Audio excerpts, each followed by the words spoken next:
हरियाणा की सिंगर और डांसर सपना चौधरी ने 4 सितंबर को खुदकुशी करने की कोशिश की थी।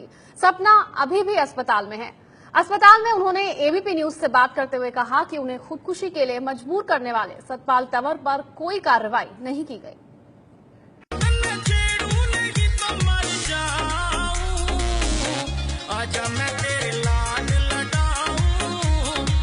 हरियाणा की मशहूर सिंगर और डांसर सपना चौधरी फिर से स्टेज पर लौट सकती हैं। सपना का दूसरा जन्म हुआ है। सोशल मीडिया पर किए गए आपत्तिजनक कमेंट से हारकर सपना चौधरी ने जान देने की कोशिश की थी, लेकिन ऐन वक्त पर इलाज से सपना की जिंदगी बच गई।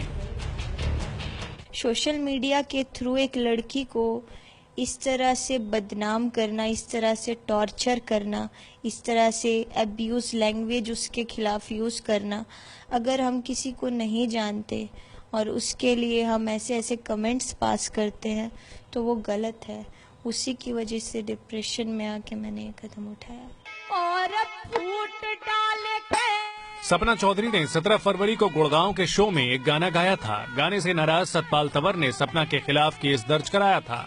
गाने में दलितों के अपमान का आरोप था, इसलिए जुलाई में सपना पर SC/ST एक्ट के तहत गुड़गांव में केस भी दर्ज हुआ था। बाद में फेसबुक पर लोगों ने सपना के खिलाफ कमेंट करना शुरू कर दिया था। सुनिए वही गाना जिसे सपना ने गाया था। ब्राह्मण जाति धर्म छोड़गी कलयुग के व्यवहार में। सपना को इतना बड़ा आघात लगा कि उन्होंने 4 सितंबर को 6 पन्ने का सुसाइड नोट लिखकर जान देने की कोशिश की। उसी सुसाइड नोट में सपना ने सतपाल तंवर नाम के इस व्यक्ति को खुदकुशी के लिए जिम्मेदार बताया था। सपना का दर्द जानने के लिए उस सुसाइड नोट को पढ़िए। मैं पूरे होश में अपनी जिंदगी को खत्म करने जा रही हूँ, जिसे आम भाषा में आत्महत्या कहते हैं। मेरी आत्महत्या करने की वजह गुड़गांव का नवाब सतपाल तंवर है। मुझे 4 साल हो गए नाचते गाते। क्या मुझसे पहले रागनी नहीं गाई जाती थी? क्या मुझसे पहले कोई डांसर हरियाणा में स्टेज पर नाचती नहीं थी? फिर मुझे ही क्यों हर तरीके से बदनाम किया जा रहा है? मैंने किसी का क्या बिगाड़ दिया? हरियाणा के दलित नेता सतपाल तंवर के खिलाफ पुलिस ने धारा 354A यानी महिलाओं का उत्पीड़न और धारा 506 यानी आपराधिक धमकी के तहत मामला दर्ज किया है, लेकिन सतपाल तंवर पर इससे आगे कोई कार्रवाई नहीं हुई। अस्पताल के बेड पर लेटी सपना ने एबीपी न्यूज से कहा कि उन्हें दुख है कि सतपाल पर कोई कार्रवाई नहीं हुई।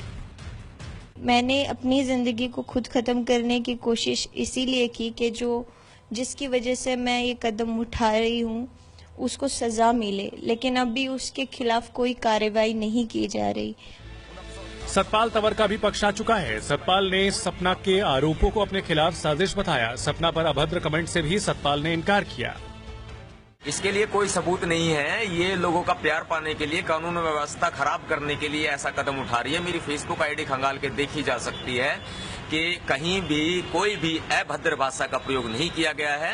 हाँ, पुलिस में मुझे भी पता चला है, मेरे खिलाफ भी मामला दर्ज हुआ है। पुलिस जब भी मुझे बुलाएगी तभी मैं जाऊंगा, या लेने के लिए पुलिस आएगी तभी मैं जाऊंगा। पुलिस की जांच में पूरा सहयोग किया जाएगा।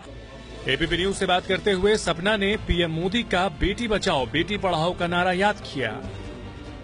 जो हमारे देश के प्रधानमंत्री हैं श्री नरेंद्र मोदी जी, उन्होंने एक अभियान चलाया हुआ है बेटी बचाओ बेटी पढ़ाओ के नाम से। बहुत अच्छा है और आज मुझे वो समझ में आया कि उन्हें बेटी बचाने की जरूरत क्यों पड़ रही है। सपना मौत के दरवाजे से लौट आई हैं, लेकिन उनकी लड़ाई खत्म नहीं हुई है। सपना जिस सतपाल तंवर को अपना गुनहगार मान रही हैं, उस पर कार्रवाई नहीं हुई है। सपना के फैंस को इंतजार रहेगा कि सपना कब वापस स्टेज पर लौटे। फिलहाल उनके लिए राहत की बात यह है कि सपना की तबीयत अब ठीक हो रही है। मुझे भगवान ने दूसरा जीवन दिया है और फैंस की दुआओं के जरिए ही मैं आज जीवित हूँ, नहीं तो शायद नहीं होती, क्योंकि उन्होंने मेरे लिए बहुत विशेष मांगी। मैं बहुत थैंक्स करना चाहूँगी मेरे फैंस का, जिन्होंने मुझे दोबारा से जीवन दिया। जल्दी ठीक होके आप लोगों के सामने मैं बहुत जल्दी आऊँगी।